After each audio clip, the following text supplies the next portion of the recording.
Muita notícia a vir por aí, hein, Cláudio? Bom dia para você. Olá, Pedro Campos, muito bom dia a todos. Aqui em Brasília ainda há a expectativa, pela reforma ministerial. Já não se espera muito dessa reforma ministerial, mas o presidente Lula, o problema é todo esse, vem demorando mais do que o habitual para tomar decisões. Lula 3 é muito lento em relação às decisões que Lula 1 e 2 adotava sem muita pressa. Ele tem uma técnica que daqui a pouco eu explico, é uma técnica de negociação, demora a tomar decisões para ir enfraquecendo posições, etc., então, para fazer prevalecer o que ele de fato deseja. Mas agora ele está exagerando nessa estratégia. Isso acaba provocando situações embaraçosas para o governo e um clima de cada um por si. É o que está acontecendo no Ministério do governo Lula. Por exemplo, gerou um grande constrangimento em um governo que só pensa em vingança e retaliações, a declaração do ministro da Defesa, José Múcio, que a gente trouxe aqui ontem, defendendo liberdade para os inocentes do 8 de janeiro, ou aqueles que estão presos, condenados até 17 anos de cadeia, tendo tido apenas uma participação mínima naquela arruaça. José Múcio disse isso até por lealdade ao presidente Lula, que ele imagina liderando iniciativas para tentar pacificar o país. Mas o Zé Múcio também não está nem aí para o risco de ser demitido por conta das suas declarações corajosas, porque ele já pediu para sair há mais de 2 meses e até hoje o presidente Lula não consegue definir um substituto. Portanto, a demora não é uma técnica de negociação, é porque de fato não sabe ou não pensou nesse assunto, né?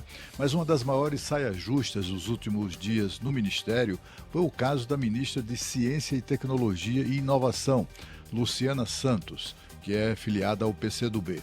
Ela simplesmente foi excluída da delegação brasileira à cúpula de Paris sobre inteligência artificial. É um tema que tem tudo a ver com o ministério que ela comanda. O Brasil foi representado pelo ministro das Relações Exteriores, uma espécie de chanceler decorativo, Mauro Vieira, porque Celso Amorim é quem manda mesmo, né, no ministério. Mas o problema é que o Mauro Vieira também nada entende do assunto, não tinha o que fazer ali. Chefes de Estado ou de governo que não puderam ir a Paris por alguma razão, eles se fizeram representar pelos seus substitutos imediatos ou pelo ministro de Ciência e Tecnologia. Donald Trump, por exemplo, mandou o vice dele. O presidente chileno mandou a sua ministra de Ciência e Tecnologia. E assim por diante. Lula nem sequer cogitou mandar em seu lugar, como deveria, o seu vice-presidente, Geraldo Alckmin, que, como ministro, também virou uma espécie de morto-vivo no ministério, sem saber para onde é que vai, cotado para ficar fora do ministério ou para assumir o Ministério da Defesa. Poucos falam na sua permanência onde ele está. Enfim, mas também pode acontecer, ninguém sabe ao certo.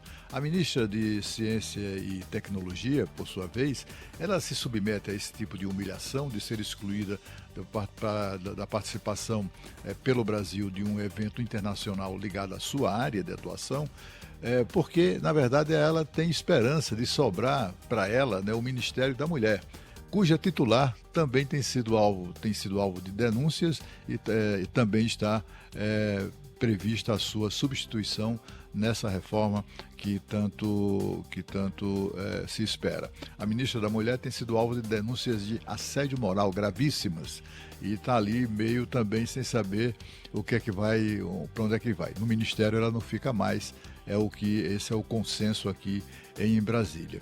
Alguns ministros lutam para ficar, apesar da atuação apagada, como o Márcio França, por exemplo, do micro-ministério do empreendedorismo, não consegue mostrar serviço, até porque não o tem, e outros parecem perdidos como cachorro em dia de mudança.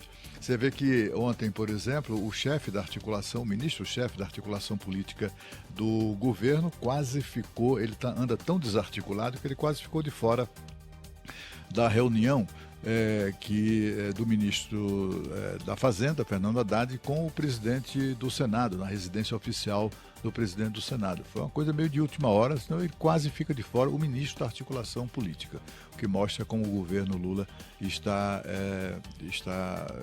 em maus lençóis nesse seu timing. Bom, como eu disse no começo, o presidente Lula sempre usou essa coisa da demora nas decisões para enfraquecer posições, né?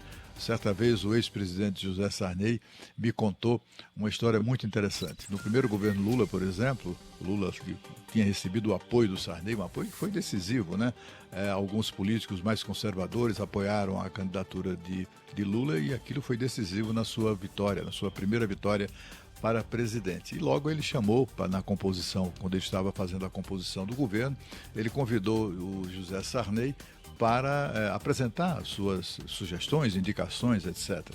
E o Sarney me contou que foi para essa reunião com meia dúzia de nomes sobre ele. Ele gostava muito de atuar na indicação, ele era muito familiarizado com técnicos, especialistas em energia.